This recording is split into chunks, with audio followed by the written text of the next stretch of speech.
मुझे आप Thums up दे दीजिएगा, फिर मैं शुरू कर रहा हूँ। एक ने दिया, अभी बाकियों का भी। हमारे वाले कौन है?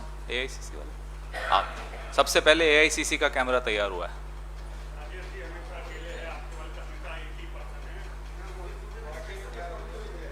है?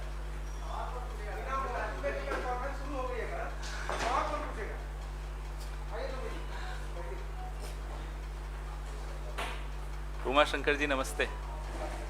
बिल्कुल ठीक। उमा शंकर जी से मेरा इसलिए विशेष लगाव हो गया क्योंकि मेरी जो बॉस थी उनके ससुर भी उमा शंकर जी थे।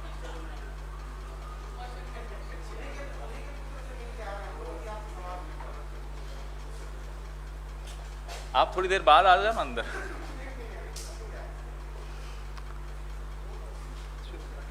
शुरू करें जी।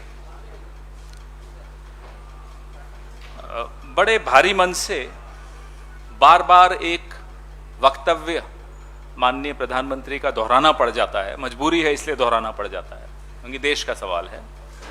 ये वक्तव्य आप ही नहीं, विश्व भर इस वक्तव्य से भली भांति परिचित है। 19 जून 2020 का यह वक्तव्य न कोई घुसा था, न कोई आया था, न कोई घुसा हुआ है। यूपीएससी में या कौन बनेगा करोड़पति में अगर ये सिर्फ लाइनें डाल दें तो सबको मालूम पड़ जाएगा ये किस व्यक्ति ने किस विषय पर बोला और उसका परिणाम क्या भुगतना पड़ रहा है आज भारत को। मिस्टर क्लीन चिट, ये हमारे प्रधानमंत्री को आज मैं नई उपाधि देना चाहता हूं। मिस्टर क्लीन चिट ने चीन को एक क्लीन चिट दी 19 जून 2020 को यह वक्तव्य देकर। इतना गैर जिम्मेदाराना बयान था कि जितनी बार इसको दोहराया जाए उतना कम होगा।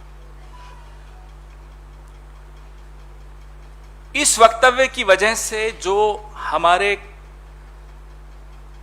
गलवान को लेकर, घोघरा को लेकर, हॉट स्प्रिंग के एक हिस्से को लेकर जो करारनामे भी हुए हैं, जो समझौते भी हुए हैं, वह भी गैर बराबरी के समझौते हो गए। The balance is tilting towards China. गैर बराबरी के समझौते क्यों हुआ ये? मैं आपकी इंतजार करूं या चलने दूं? जो नया कैमरा आया है मैं बोलता रहूंगा, फिर रिपीट कर दूंगा। चीन की समझ में आ गया, विश्व की समझ में आ गया कि भारत में एक ऐसा प्रधानमंत्री है जिसको भारत की भौगोलिक संप्रभुता से अधिक, भारत की सीमाओं की सुरक्षा से अधिक अपनी कृत्रिम छवि की चिंता ज्यादा है।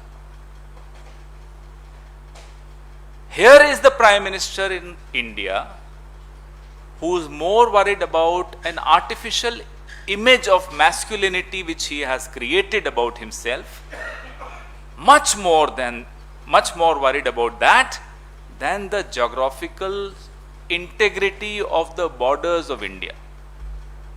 ये कोई छोटी बात नहीं है, ये बहुत ज्यादा खतरनाक ऑब्जर्वेशन मानी जाएगी पूरे विश्व द्वारा, और इसके जिम्मेदार और कोई हो ही नहीं सकता। वही व्यक्ति हो सकता है जिसने ये टिप्पणी की थी। प्रधानमंत्रियों को, मंत्रियों को बहुत नपे तुले शब्दों में बोलना चाहिए, विशेष तौर पे जब वो विदेश नीति की कोई बात कर रहे हैं। आज हम क्यों इस विषय को फिर से दोहरा रहे हैं? आज हम आपके सामने फिर से यह वक्तव्य लेकर आ रहे हैं? उसका कारण क्या है?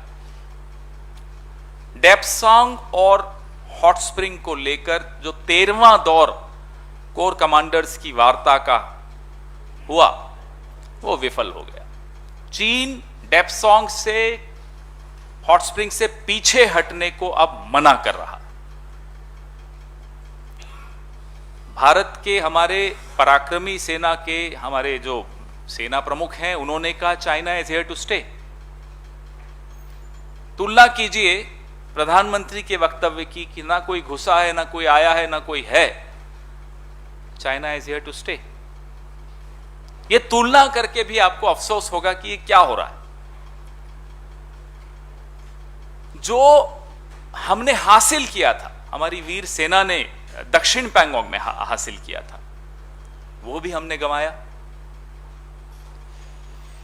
जहां हमारी पेट्रोलिंग होती थी अप्रैल 2020 से पहले तक, वहां अब पेट्रोलिंग नहीं होती, यथास्थिति नहीं वापस हम स्थापित कर पाए। एक वीर देश, एक वीर सेना और एक कमजोर प्रधानमंत्री, बताइए ये कॉम्बिनेशन कैसी सुनाई देती है? सेना के पराक्रम में न 67 में किसी को संशय हुआ, न 71 में किसी को संशय हुआ, न कारगिल के दौरान किसी को संशय हुआ। सेना के पराक्रम पे संशय हो ही नहीं सकता। और मैं हिम्मत मेरे में है ये बोलने की कि 62 में भी सेना के पराक्रम में कोई कमी नहीं थी, 65 में भी नहीं थी, 67 में भी नहीं थी, 71 में भी नहीं थी, 1990 में भी नहीं थी, 99 में। यहां हमारी कमी राजनीतिक इच्छा शक्ति की बड़ी स्पष्ट तौर पे दिख रही है, जब चीन कहता है we will not go back. ना केवल we will not go back, Uttarakhand के 2 इलाकों में घुसकर हमारे पुल डिस्ट्रॉय कर चला जाता है। यह स्थिति कैसे पैदा हुई, इसका जवाब अब क्या होगा, यह चर्चा अब हमें सबको बार बार करनी पड़ेगी। अब तुंजुनाला पास जो था उत्तराखंड का, वहां आपने पहले कभी सुना ऐसा इस तरह से हिमाकत की हो चीन ने? बाराहोटी जो था, बाराहोटी में क्या कभी चीन पहले घुसा था इस तरह से जैसे अब घुसा था? तो वो लद्दाख हो, अरुणाचल हो, सिक्किम हो, उत्तराखंड हो, बार बार चीन ये हिमाकत करने की हिम्मत जुटाता है, क्योंकि उसे मालूम है मिस्टर क्लीन चिट उसको विश्व में क्लीन चिट दे देंगे।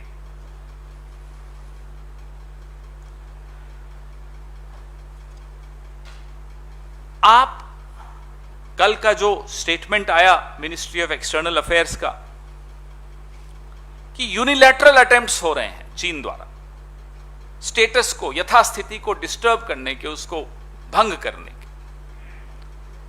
इस स्टेटमेंट को आप तुलना करिए 19 जून 2020 के। मैं बार बार 19 जून 2020 का वो दिन आपको स्मरण कराता रहूंगा, क्योंकि वह दिन इस देश के इतिहास में एक काला दिन या काला अध्याय माना जाएगा, जब देश के एक प्रधानमंत्री ने दुश्मन को क्लीन चिट दी, और वो गलत क्लीन चिट थी।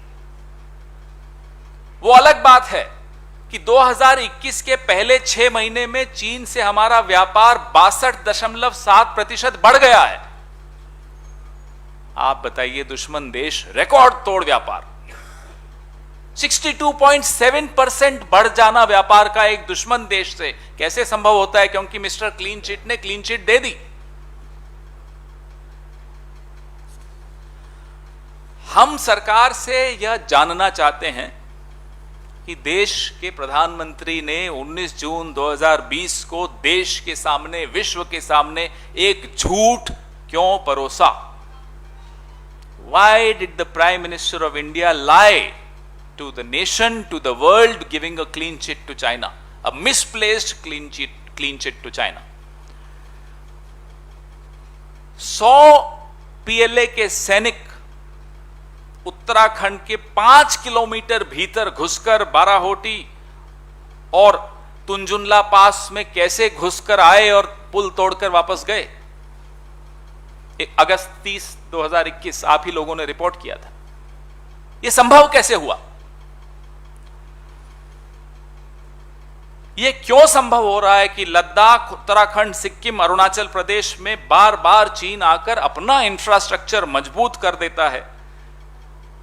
2005 की एक एग्रीमेंट मनमोहन सिंह जी के वक्त हुई थी, उससे पहले भी 4 एग्रीमेंट्स हो चुकी हैं। 93 की एक एग्रीमेंट थी, बॉर्डर पे कैसे को एग्जिस्ट करना है उसको लेकर, कैसे साथ साथ समन्वय के साथ रहना है बॉर्डर पे, उसको लेकर।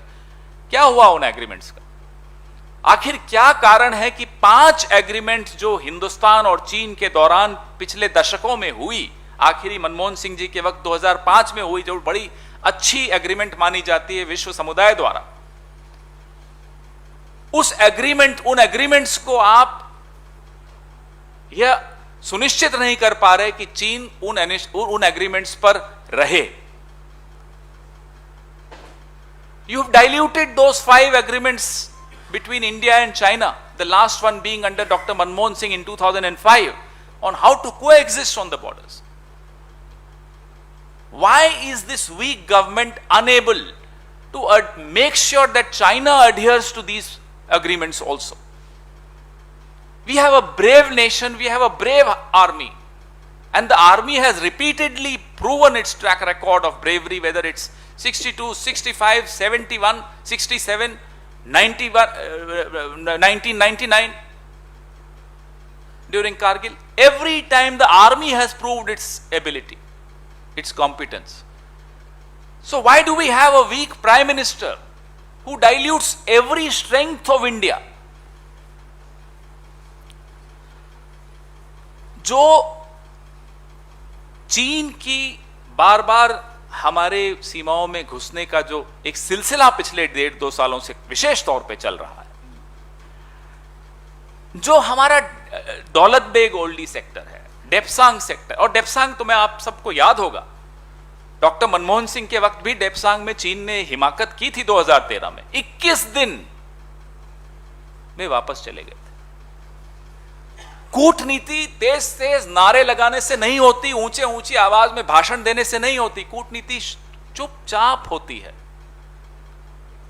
There is strength in silence in diplomacy, and the silent diplomacy of doctor Manmohan Singh gave us results. These loud masculine slogans do not give us results. Now that comparison has to be made. वो तुलना करते रहना पड़ेगा.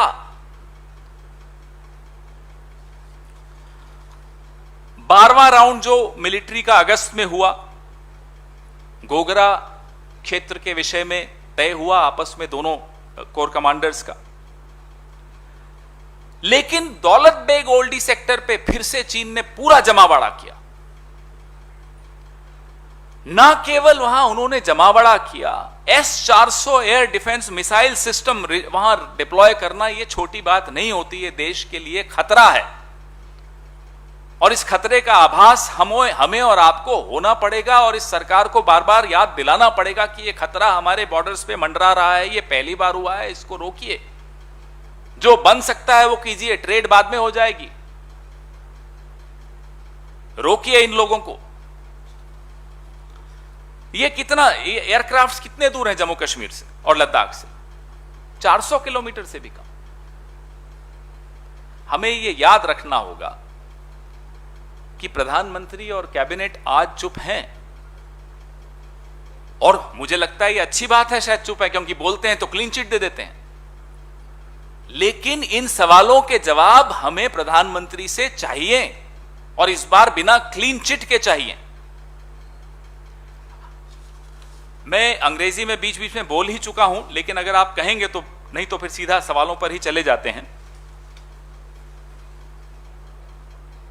So let's go ahead with the questions on this, preferably first and then later on other subjects.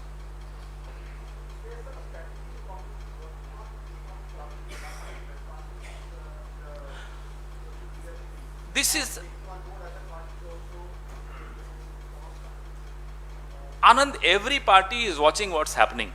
Every journalist is watching what's happening. This question which comes often, that are you doing more than what you do on through press conferences or social media, is now, I would apologize and say, a misplaced question.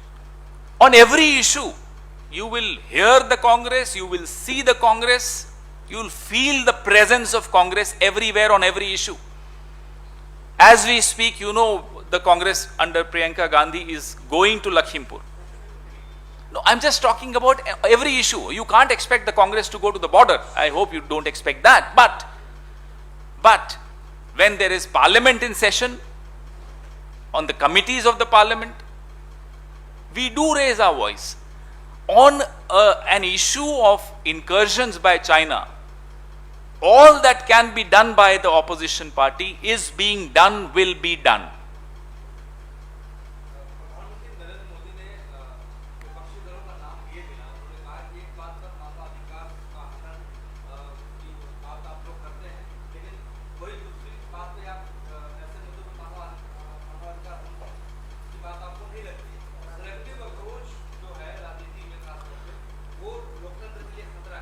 दिक्कत इन प्रधानमंत्री जी और इनके तमाम भक्त मंडली के साथ यह है, दो दिक्कतें, ऐसे तो बहुत सारी दिक्कतें, चलिए दो की बात करते हैं। लाल आंख देश के भीतर बैठे लोगों को दिखाते हैं, बाहर वालों को दिखाने की हिम्मत नहीं जुटा पाते। तीन दिक्कतें बता देता हूं। नाम चीन का भी लेने की हिम्मत नहीं करते। और तीसरी दिक्कत यह है, हमेशा वॉट अबाउटरी करते रहेंगे, हमेशा तुलना करते रहे। भाई आप उठा लीजिए मुद्दा। अरे साहब, लखीमपुर पे तो कांग्रेस बोलती है, महाराष्ट्र पे नहीं बोलती। आपने किस पे बोला? आपने तो न लखीमपुर पे बोला, न कांग्रेस पे, न महाराष्ट्र पे बोला। हाथरस पे कांग्रेस बोल देती है, राजस्थान पे नहीं बोलती। आपने न हाथरस पे बोला, न राजस्थान पे बोला। तो ये वॉट अबाउटरी प्रधानमंत्री जो हैं, तुलना करने की बजाय अपना ट्रैक रिकॉर्ड बताएं ना कि आपने कहां बोला या आप कहां गए। बड़ी मुश्किल से ऑल पार्टी मीटिंग बुलाई चीन पर, उसमें भी क्लीन चिट दे आए। ऐसे प्रधानमंत्री को तो अब ट्विटर से बाहर हो जाना चाहिए, फेसबुक से अगर हैं तो मुझे नहीं मालूम है या नहीं, बाहर हो जाना चाहिए, इंस्टाग्राम से बाहर हो जाना चाहिए। देश चलाओ भाई, हो गया बहुत ये ट्विटर। हमसे तो पूछते हैं हमारे आनंद पटेल जी कि आपसे ट्विटर, सोशल मीडिया और प्रेस कॉन्फ्रेंस करते हैं। प्रधानमंत्री से तो पूछिए, वो तो प्रेस कॉन्फ्रेंस भी नहीं करते, वो तो ट्विटर करते हैं, और जब बोलते हैं तो क्लीन चिट दे देते हैं। अरे ये कैसे देश चल रहा है? पूछिए ना उनसे। अब प्रेस कॉन्फ्रेंस वो नहीं करते, ना करें, कभी घेर के पूछ लीजिए, कहीं ना कहीं तो टकराई जाते होंगे पार्लियामेंट के बाहर। पूछिए ना उनसे, फिर देखिए क्या जवाब मिलता है।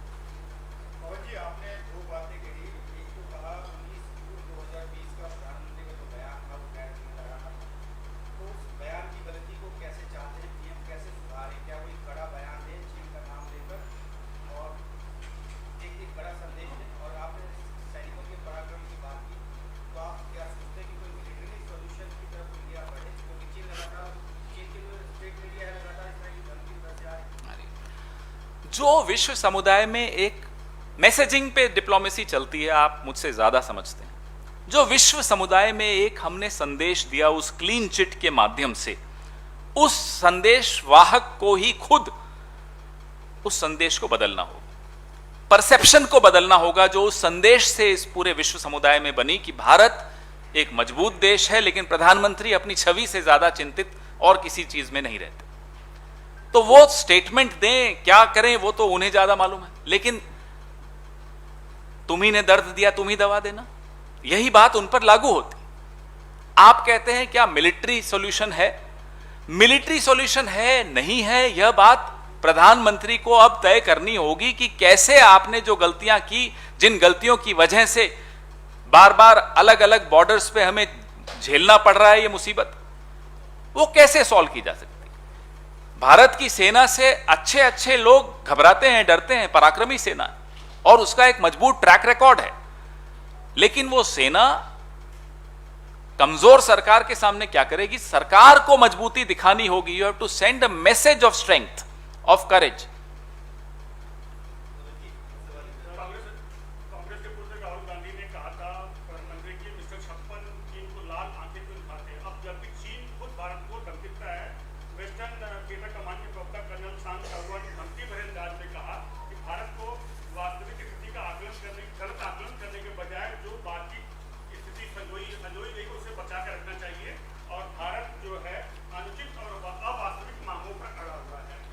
हम चीन की बात क्यों माने कि हमारी मांग अनुचित है? हम जिन इलाकों में पेट्रोलिंग करते थे अप्रैल 2020 तक, उन इलाकों में पेट्रोलिंग करेंगे, यह अवास्तविक नहीं है, यह अनुचित नहीं है। कोर कमांडर हमारे अच्छी तरह समझते हैं, इसलिए वार्ता में उन्होंने ये बात नहीं मानी। हमें गर्व है हमारी सेना पे कि उन्होंने ये बातें नहीं मानी। हमें संशय है या दिक्कत है तो प्रधानमंत्री और इस सरकार से है कि जो इस स्थिति पर ले आए इस देश, और कैसे आई यह स्थिति। एक तो आपका रवैया, शुतुरमुर्गी रवैया, कि कोई आया ही नहीं, कोई घुसा ही नहीं, कोई आए है ही नहीं। दूसरा, जब आपको हम यहां बैठकर तकाजा करते हैं कि साहब देखिए क्या हो रहा है डेप्सांग पे, हॉट स्प्रिंग पे, घोघरा में, तो आप हमें लाल आंख दिखाते हो। फिर आप कहते हो अरे कांग्रेस के वक्त ये हुआ, कांग्रेस के वक्त वो हुआ। कांग्रेस के वक्त 2005 की एग्रीमेंट हुई, कांग्रेस के वक्त 2 बार भूगोल बदला देश का, हम लोगों ने बदला। नाथुला में कांग्रेस ने बदला लिया 62 का। 71 में कांग्रेस ने क्या किया, सबको मालूम है ये बात। तो आप हमें या आप मीडिया वालों को लाल आंख दिखाने से अच्छा चीन को दिखाओ ना, जो वादा करके आए थे। सिद्धार्थ,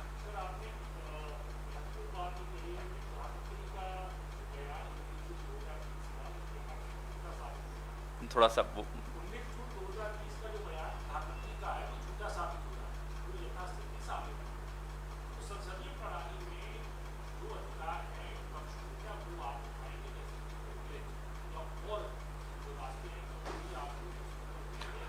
मुझे पूरा यकीन है कि जो हमारी कांग्रेस पार्लियामेंट्री पार्टी है वो इस बात से परिचित है।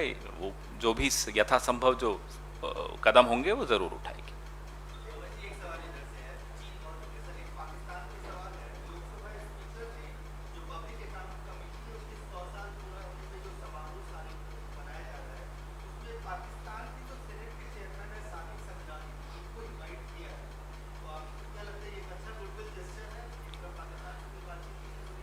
देखिए, गुडविल जेस्चर्स के खिलाफ कोई भी ऐसा व्यक्ति नहीं हो सकता जो कई कई सालों तक सरकारों का हिस्सा रहा हो, कोई पार्टी मेरा मतलब। लेकिन गुडविल जेस्चर्स का एक समय होता है। क्या यह उचित समय है ऐसे गुडविल जेस्चर्स का जब कश्मीर में आपके लोग मारे जा रहे हों, वीर सैनिक मारे जा रहे हों? अभी कल 5 लोग हमारे जवान शहीद हुए। क्या यह सही समय है गुडविल जेस्चर्स का?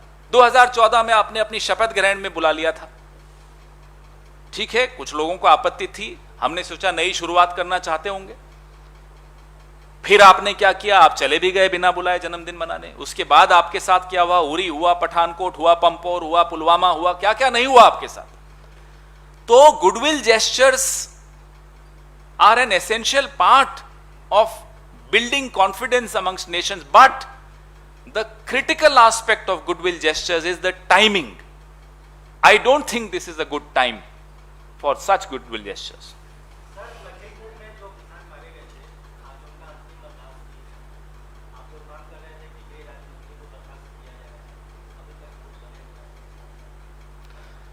गृह राज्य मंत्री खुद इस्तीफा तो दिया नहीं, हमने बर्खास्तगी की मांग की, और उसके बाद की जब सुप्रीम कोर्ट ने किस सख्त लहजे में पूछा सरकार से कि क्या हर 302 के आरोपी को इसी तरह से आप पेश आते हैं, उसके बाद अब वो हिरासत में है। कुछ आज मीडिया रिपोर्ट्स आई जिसमें सीसीटीवी फुटेज भी बड़ा स्पष्ट है कि आशीष मिश्रा उस गाड़ी में मौजूद थे। तो उसके बाद 1 मिनट का समय नहीं लगाना चाहिए प्रधानमंत्री को अजय मिश्रा को बर्खास्त करने में। जितना वो समय लगा रहे हैं उतना इस देश के मन में यह स्पष्ट होता जा रहा है कि प्रधानमंत्री की या तो कोई दबाव में है प्रधानमंत्री जी, और कई बार ऐसा ये उदाहरण मिला है कि प्रधानमंत्री जी दबाव में ही रहते हैं, अपने ही लोगों से ज्यादा दबाव में रहते हैं, और या फिर प्रधानमंत्री जी की नजरों में यह गुनाह है ही नहीं। भाई, उनका एक मुख्यमंत्री, पसंदीदा मुख्यमंत्री, हैंड पिक्ड मुख्यमंत्री हरियाणा का किस तरह की भाषा में किसानों के लिए बात करता है। तो ये 4-5 उदाहरण अगर हम सामने रखें तो कई बार मन में बड़ा अफसोस होता है कि शायद प्रधानमंत्री को कोई आपत्ति ही नहीं है कि किसानों को रौंद के मार दिया गया, उनको कुछ में गलत लगता ही नहीं है, यही होगा। अदरवाइज तो बिल्कुल हटा देना चाहिए था, 1 मिनट नहीं लगाना चाहिए था।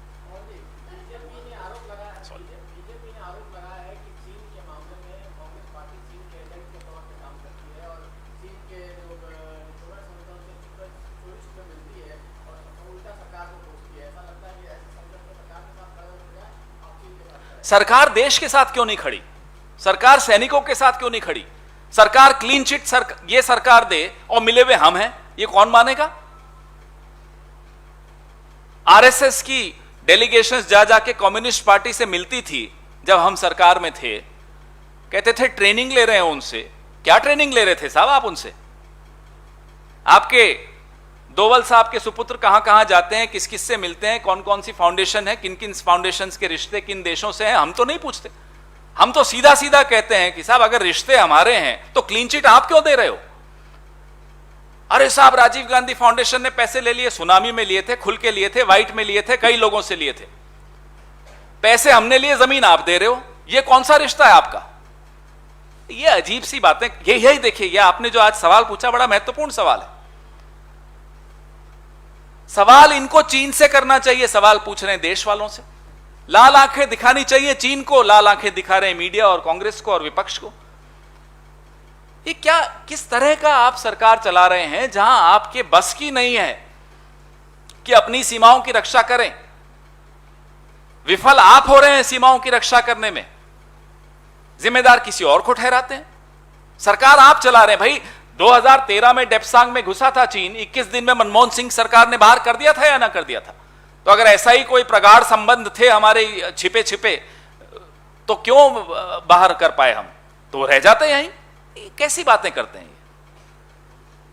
नहीं, वो आप पूछना, उसके बाद आप करना।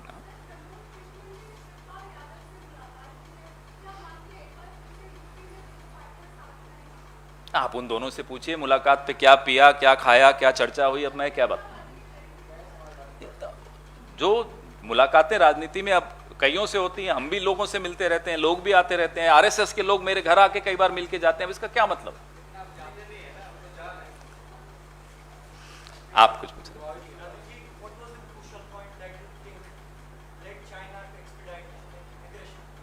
Come again.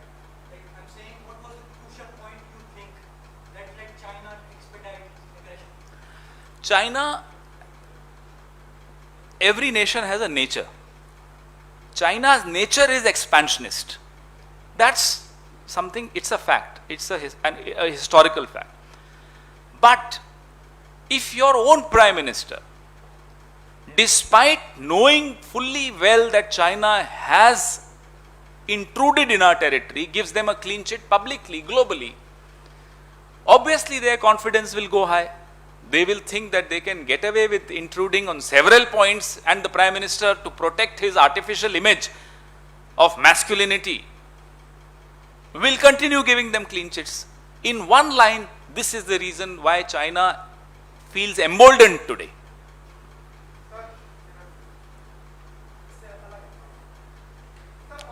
आप बैठे भी अलग हैं तो मुझे लग रहा था कुछ अलग ही है।